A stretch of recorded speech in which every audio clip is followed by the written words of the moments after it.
Salada, na sua opinião, quais foram os pontos mais discrepantes entre a verdade dos fatos e o filme? Assim, o que a gente nota é que a Suzane demora a admitir, mesmo dentro da versão dela, da participação dela. Oi gente, eu sou a Bárbara e no vídeo de hoje eu vou contar pra vocês um pouquinho sobre a minha opinião do filme da Suzane von Richthofen. Não sei se vocês sabem, mas saiu o filme O Menino que Matou Meus Pais e A Menina que Matou os Pais, que são os filmes da Suzane, e eles saíram recentemente. E o que eu posso dizer pra vocês? Eu achei o filme ok, eu não esperava que fosse um filme de suspense, um filme super elaborado, porque na verdade a história não é super elaborada, né? A gente tá falando de pessoas super primárias, que tiveram um plano muito primário, um plano bem básico, e eles foram lá e fizeram o que fizeram. Então assim, não dá pra esperar muito além disso, né? Foram pessoas que tiveram vários erros, até um caso que não foi tão difícil de ser investigado, foi solucionado inclusive até que rápido, e eles logo confessaram. Então, primeiro que não dava pra esperar muitas coisas assim. Eu acho que o filme retratou bem, é um drama que conta qual era a relação que a Suzane e Daniel tinham antes daquela noite, né? Não fala muito sobre aquela noite. Mas o que me deixou mais irritada é o fato de que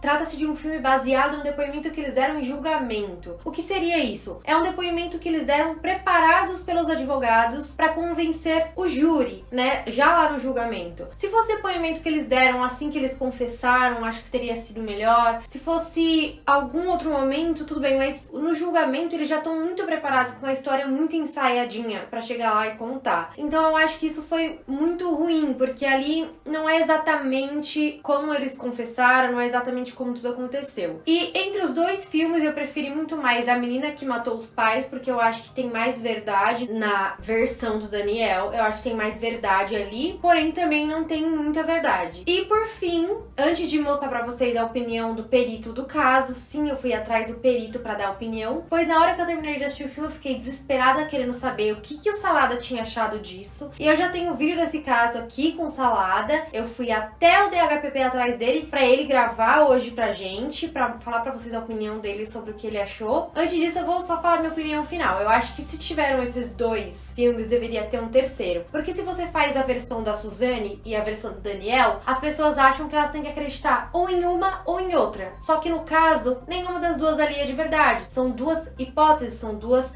suposições. Acho que deveria ter a terceira versão, que é a versão da investigação. A versão que o delegado chegou ao final para oferecer então a denúncia. Então eu acho que essa é a minha pequena opinião. Acho que deveria ter a versão de um, a versão de outro e então a terceira versão. Porque só tendo as duas, as pessoas acham que a verdade é uma ou outra. Então é isso, gente. Fiquem agora com a opinião do Salada, que eu fui até lá e a gente conversou um pouquinho sobre isso. Gente, como vocês sabem, né, essa foi toda a minha opinião a respeito dos filmes. E assim que eu terminei de assistir, eu falei pro meu marido, eu quero muito saber a opinião do Salada sobre isso. Porque nada melhor do que ele pra dizer o que ele acha do filme, a respeito da verdade, do que realmente aconteceu. Ele foi o perito responsável pela perícia do caso, né? Então ele esteve pessoalmente, tanto na cena do crime, quanto com a Suzane, quando foi fazer até a reprodução simulada. Então, ninguém melhor do que ele pra contar. Então a gente vai saber dele agora o que ele achou sobre os filmes. Em análise dos filmes, a gente tem que levar em consideração que tanto a Suzane quanto o Daniel, eles receberam orientação de advogados. Então o filme baseado nos depoimentos deles durante o julgamento, a gente tem que saber que por trás dessa versão apresentada está a versão também dada pelos advogados. Ou seja, cada um querendo imputar a culpa no outro. Quer dizer, eu fui a vítima e o culpado foi o Daniel. Ou o Daniel falando que o culpado foi a Suzane.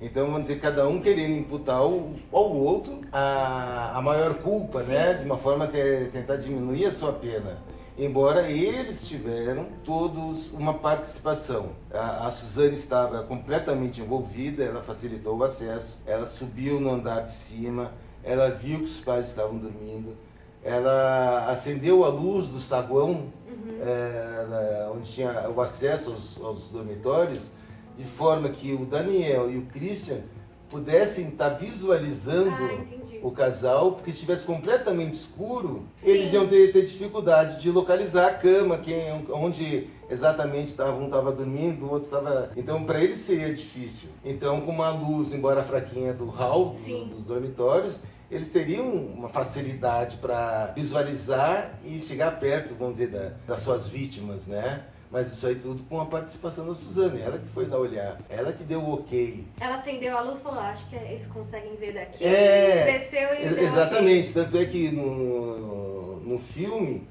tem uma posição que ela deu na reprodução simulada, que ela desce e dá o joinha, tá ok, dentro de uma participação dela.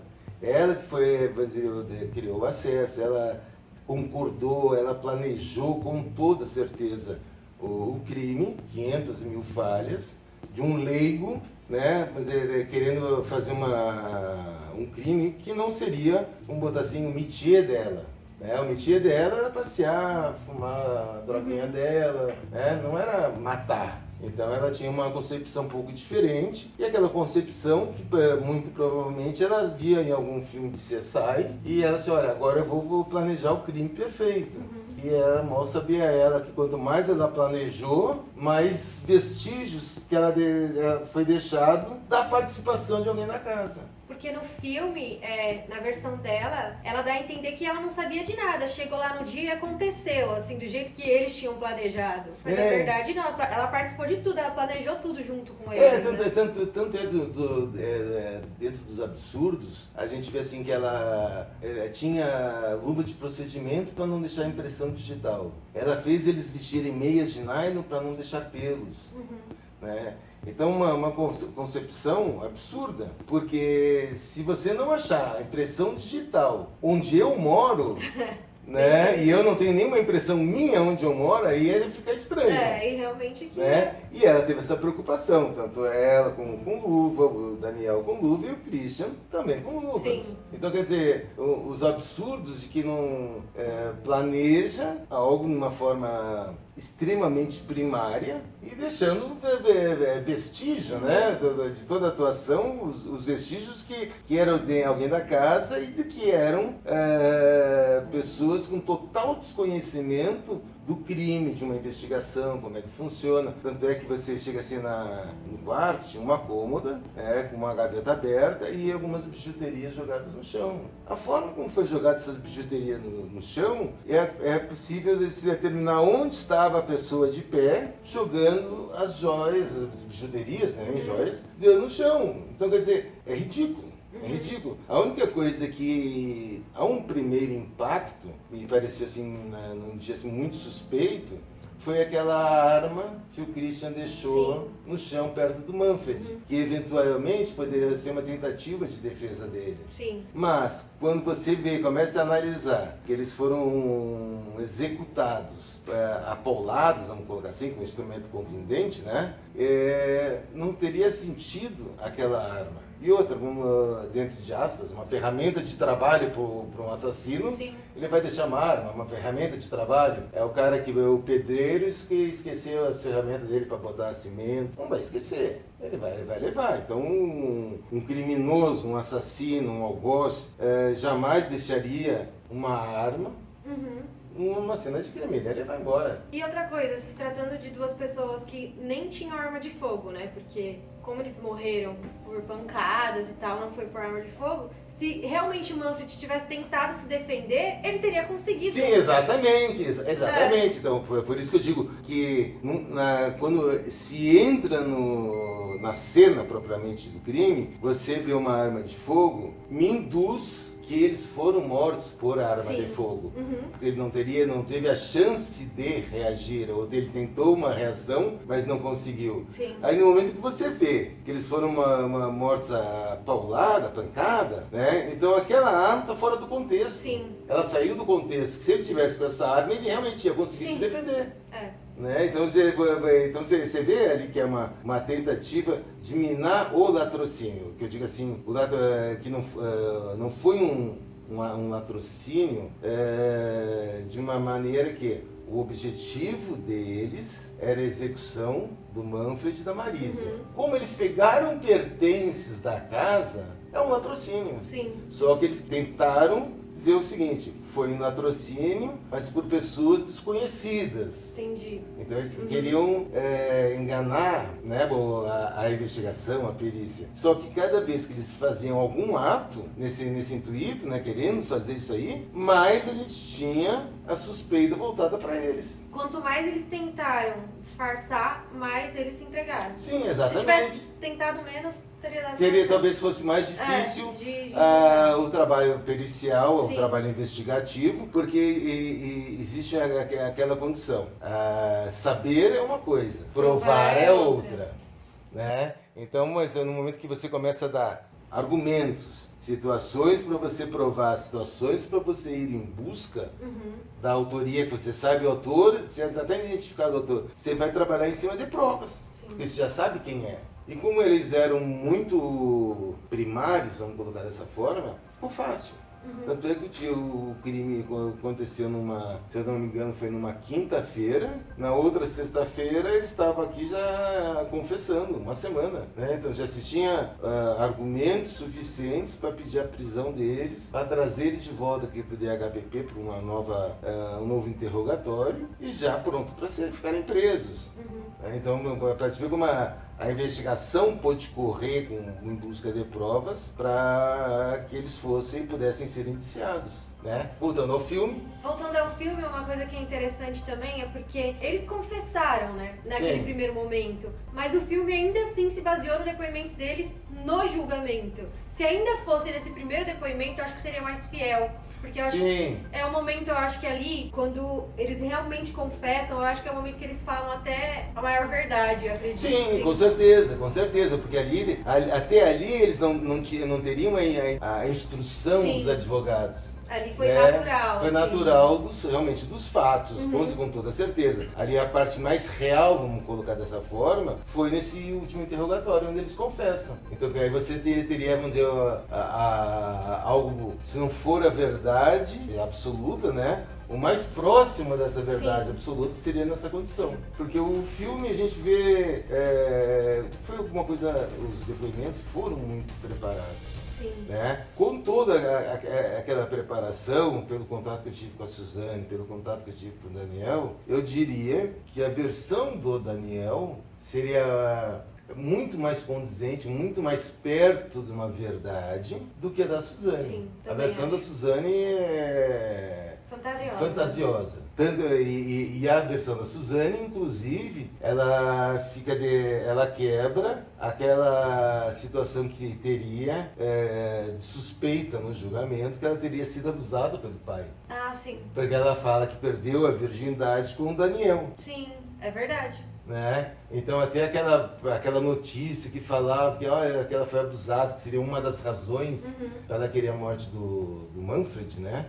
Seria porque ele teria abusado dela. Na versão dela, do julgamento que foi feito o filme, ela fala que perdeu a virgindade com o Daniel. Então até se contrapõe àquela situação que estava sendo ventilada na época do julgamento. Sim, e mesmo depois em entrevistas que eu pude ver também dela com o Gugu, ela fala dos pais dela com maior amor. Então não faria sentido ela dizer depois que ela foi abusada pelo pai dela. Sim, ela se contradiz em tudo.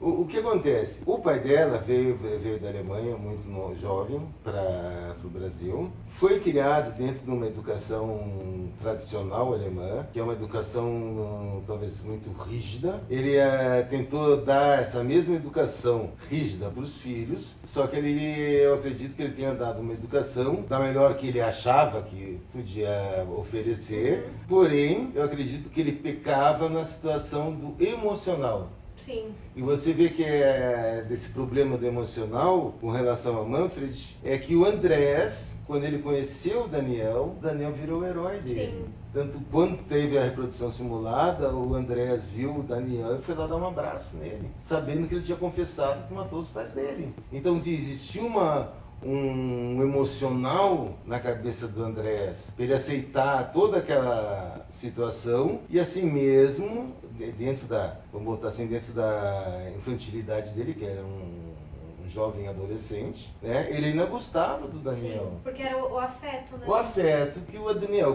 conseguiu conquistar. Sim. Com a liberdade, mostrando a vida pra ele. Ele montou uma motinho da Andressa passear. Ele queria virar a noite numa lan house, ele fazia. Né? Ele queria passear, ele fazia. Ele queria estar livre, ele estava. Né? Então tudo aquilo que ele queria como um jovem, né? Que ele não conseguia com o pai dele, ele conseguiu com o Daniel. Sim. Né? Além de toda essa liberdade, a afetividade. Então o Daniel conseguiu, vamos dizer, se tornar quase que um pai, um herói pro Andrés, no momento que ele proporcionava tudo pro Andrés, tudo que ele podia, era o mesmo esporte, era o modelismo, motinho, lan house, sair, passear, conhecer gente, estar na rua de noite. Sim.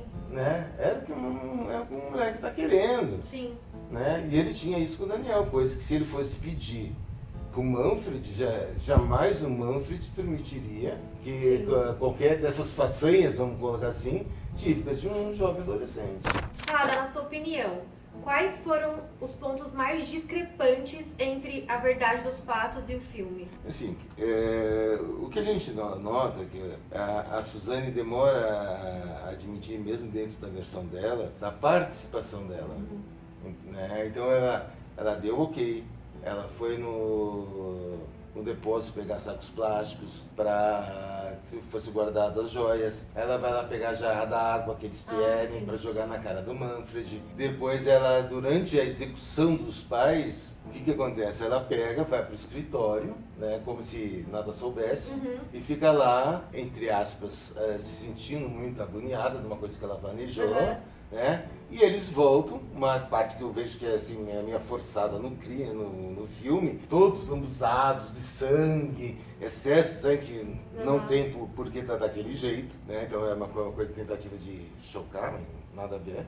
E o seguinte, ela tem uma pergunta assim, bastante interessante que ela faz pro Daniel. Já acabou? Entende? Tipo assim, ela sabia o que estavam fazendo, não teve a participação na execução dos pais, mas ela teve participação na articulação, no acesso, em todas as partes de detalhes desse crime, tem a participação dela. Tanto é que ela resolve ficar lá esperando, quando vê o Daniel, só pergunta, já acabou? Tipo assim, lava a louça, ou comer sorvete, né? Sim. Essa era a preocupação dela. Então assim, completamente indiferente ao crime bárbaro que ela estava participando, que é a execução dos pais, e de uma forma cruel, né? Até pela situação que estava a Marísia, que ela provavelmente amorteceu a primeira pancada com os dedos que ficaram esmagados. Então o que acontece? A Marísia deve ter sentido, a Marísia deve ter emitido algum som, um grito, sei lá, alguma coisa, que causou desespero no Christian, que ele agrediu ela daquela forma desesperadora. Né? Então, quer dizer, tem tamanha brutalidade, e ela realmente esperando. Ela realmente estava a par da situação toda. Ele avisou, ela foi, buscou a jarra. Não, mas é tudo. E depois ela levou eles no carro. Os bastões estavam no porta-malas do carro. Pegaram para ela dar as luvas para eles usarem. Quer dizer, aonde que ela não sabia? Ela sabia a rotina da casa. Sabia a rotina da casa. Ela é peça-chave. Sem ela não tinha dado certo. Primeiro pelo seguinte, se você for pensar, 10, 11 horas da noite, eu não entraria na casa de ninguém. Porque esse horário, 90% das famílias estão acordadas ainda. E ela sabia que eles já estariam dormindo. Então né? Ela sabia dessa informação, tanto é que ela vai lá só para dar checada, estão dormindo, já estão na cama. Então pode entrar e executar. Mas vamos dizer,